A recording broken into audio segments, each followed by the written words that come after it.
My name is Agnes Grunwald-Spier. I was a baby in the Holocaust in Budapest, and I've had a fairly varied career, and now at the age of 73 I've just finished writing my third book on the Holocaust. My parents were both Hungarian and they were married in Budapest in 1942. You probably don't know that Hungary was the last country to be occupied by the Germans. It wasn't occupied till the 19th of March 1944, but the Hungarians had their own anti-Semitic legislation, and my father was rounded up as a forced labourer in 1943 by the Hungarian fascists, and it really ruined his life. He had a very bad time. Most of the young Jewish men who went away as forced labourers did not come back because they were so badly treated. But he did come back, but he was very embittered. He wouldn't have any more children after the war. My mother was the eldest of 4 girls, and she would have liked more children, but he said it wasn't a world to bring children into. And in 1955, when I was 10, he committed suicide. I'm sure you know that many Holocaust survivors did commit suicide quite some time after the war. My mother had to leave her flat in June 1944. I was born in July 1944, and she had to go to an area that was designated for Jewish women in what were called Star of David houses, I understand. And then when I was coming, she had to go to a clinic because the ordinary maternity hospital wasn't open to her as a Jew. Meanwhile, her father had been taken away. He was on a bus, and he'd been looking forward to my birth because I was the first grandchild of his 4 daughters. And he was on a bus, and the Nazis stopped the bus and asked if there were any Jews on the bus, and you couldn't deny that you were a Jew because your documents had a big red J stamped on them. So he was taken off the bus, and he was never seen again. But it wasn't till after the war that they discovered that he'd been taken to Auschwitz, and he was probably gassed the day he arrived because it was only the people that were registered for work who were given a number if they were gassed on arrival. But there's no real record, so I've not been able to find out what happened to him. So again, she went back to the Star of David house, and we were there until November when we were sent to the ghetto. The ghetto was not a good place to be because it was bitterly cold and there was no fuel other than, I think, burning old furniture. Very little food. My mother was able to breastfeed me even though she didn't have much or anything to eat. And the Arrow Cross, who were the Hungarian fascists, liked to take pot shots at the Jews in the ghetto. So a lot of people died. My mother's cousin told me after my mother died that he'd been there when Budapest was liberated, and he found my mother sitting on some steps in the ghetto holding me, surrounded by dead bodies. So we were very lucky to survive because I was only 6 months old, and to bring a baby through that, I think she must have, she did a remarkable job really to keep me warm and keep me fed. And then my father came back in March 1945, and she'd always made up her mind, and she was a very determined woman, that she would leave Hungary because of the anti-Semitism. It's always been very anti-Semitic. And it was, I think it was early 1946 when they found that there was a train going from Budapest to Vienna, and they managed to get on it through bribery or whatever. And so we arrived in Vienna in 1946, and we were displaced persons. And my mother, as I said, was the eldest of 4, and the second one, Clara, had come to England in 1939. And so you had to have a guarantor to come to England. And so she signed the papers, and eventually we arrived in England in May 1947. I was 2 3/4, and I remember the journey. I don't know whether we spent 1 or 2 nights on the train, but I can remember going to sleep in the bunk at the bottom with my mother and waking up, and my mother was in the bunk above with my father.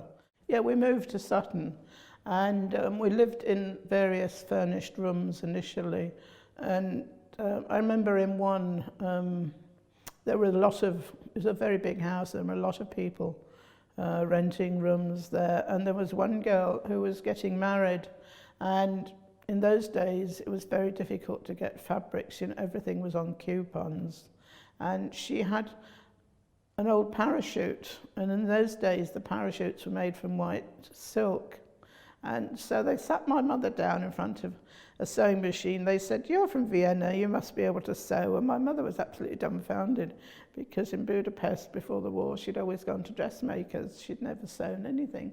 Anyhow, she made the wedding dress, and she made a whole trousseau out of this parachute silk. And eventually my parents had got enough money, goodness knows how, to buy a little house. And we lived in that little house, and as I said before, my father committed suicide when I was 10, but I got a fantastic education for free, and I went to college, and eventually I met a chap, and I married him, and we were married for 10 years before we had any children. We didn't think we'd be able to have any children. And then I was pregnant 5 times in 6 years. But I've got 3 gorgeous sons and 3 lovely grandchildren. And all my life I didn't watch anything about the Holocaust on television, or see any films or read about it or anything. I thought, I know what I need to know. And I just parked it on one side. But then when I was in my 50s, my sons were teenagers, I thought about it a lot, and I thought, well, to all intents and purposes, they seem like ordinary English boys, but of course they're not, because of my background. And I thought, well, if they start asking me about the Holocaust and so on, I didn't really feel equipped to talk to them about it. And someone told me that Sheffield University was doing a master's in Holocaust studies, and I thought, that is for me. And so I signed up. I did that from 96 to 98, and I really enjoyed it, and I learnt a lot. And the boys couldn't get over the fact that Mum was going back to college, and so I started doing the research, and eventually I had enough material for a book, and much to everyone's surprise, including my own, I found a publisher. And actually, this is quite important, particularly for women of my age, because women of my age, when I was young, you weren't expected to be persistent. You were meant to be sort of polite and sit in your corner and wait for things to happen. But of course, it isn't like that anymore. And I find having the 3 boys, I've learnt a lot from them. And then that was published when I was 65. And I thought, well, gosh, this is good. And I gave lots of talks and so on. And then that was it, and I thought, oh, well, that was good. And then after a couple of years, I found that I really missed it. And I said, what about women in the Holocaust? Because I've always been very conscious of my mother's story, and that women's experiences in the Holocaust, were very different from men's in many ways. And so the new book is called Women's Experiences in the Holocaust, in their own words. I've used memoirs and letters. And I think I might be hanging up my pen or my laptop, except I'm going to write a family memoir, which is what I was going to do after the last book, because the boys have asked me. And if I don't write it, there isn't anyone left from my family to write it. But it's, I mean, it really has changed my life, and I just find it, quite amusing, really. I divorced my husband in 2000 because he was a very abusive man. He used to tell me I was useless, and now I've written 3 books. I've had them published. I got an MBE from the Queen for services to the Jewish community and Holocaust awareness. And next year I'm going to get 2 honorary doctorates, one from Sheffield, Doctor of Letters, and one from Oxford Brookes, the Doctor of Arts. So I feel, the writing really has changed my life. And when I meet people for the first time and they sort of look at me and they see a dumpy elderly woman and they say, "Oh, I suppose you're retired." And I say, "No, actually I'm still working." And they say, "Oh, well, what do you do?" And I say, "Oh, well, I'm a writer." One man said, "Oh, do you write cookery books?" So I said, "No, not really. I write about the Holocaust." It nearly fell off his perch. And another one said, "Oh, novels." And I said, "No, I write about the Holocaust." And they're absolutely dumbfounded because it doesn't fit in with their picture of what dumpy elderly women do, and I think that's great.